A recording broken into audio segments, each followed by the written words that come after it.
is VOA News.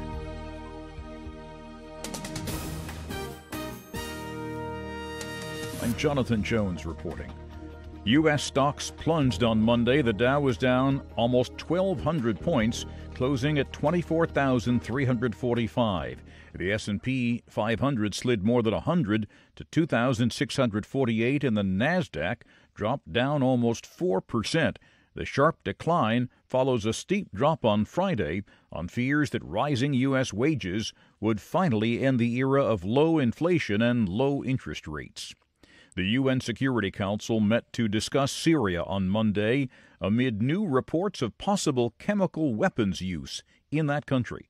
The U.S. Ambassador Nikki Haley told council members, "We have reports that the Assad regime has used chlorine gas against its people multiple times in recent weeks, including just yesterday. There is obvious evidence from dozens of victims. Medical groups and first responders in Syria reported several civilians had signs consistent with chlorine gas, including breathing problems and the smell of chlorine on their clothes after a reported chemical attack in Idlib province late Sunday." Poland has canceled Israeli Education Minister Naftali Bennett's visit this week because of Bennett's strong reaction to Poland's proposed holocaust law. Bennett on Monday said the blood of Polish Jews cries from the ground, and no law will silence it.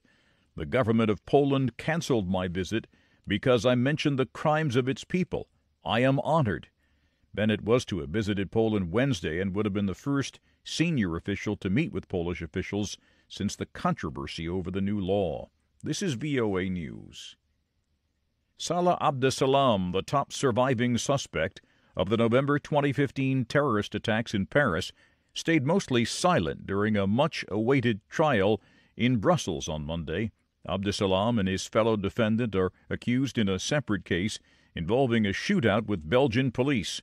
Correspondent Lisa Bryant has more for VOA from Paris. Salah Abdeslam quickly shattered any hopes he might finally talk about his role in the 2015 Paris attacks, the deadliest in recent French history. Bearded, long-haired, and clad in a white polo, Abdeslam arrived under tight security at the main courthouse in Brussels. He first refused to stand or answer questions, but then claimed Muslims were unfairly judged and said he would only respond to Allah. If found guilty, Abdeslam and fellow defendant Tunisian Sofien Ayari face up to 40 years in prison for attempted murder in a shootout with Belgian police. The incident took place in March 2016, 4 months after the Paris attacks that killed 130 people, and just before Abdeslam was arrested in the Brussels Molenbeek district where he grew up.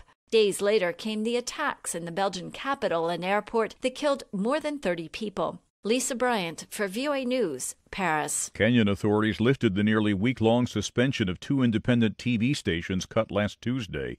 Raul Ambor reports for VOA from Nairobi. The demonstration, dubbed Not in My Country, brought hundreds of protesters to the streets of Nairobi.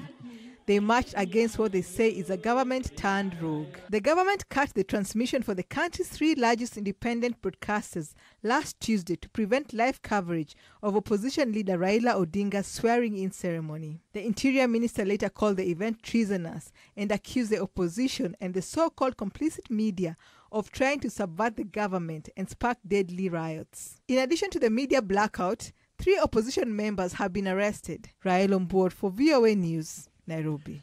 The former U.S.A. gymnastics team physician Larry Nassar was sentenced Monday to an additional 40 to 125 years in prison for sexually abusing female gymnasts, some of them as young as 10 years old.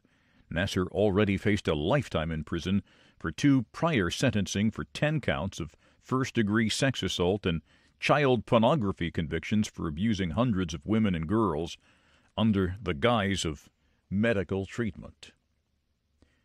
You can find more on these and other late-breaking and developing stories from around the world around the clock at voanews.com and on the VOA News mobile app.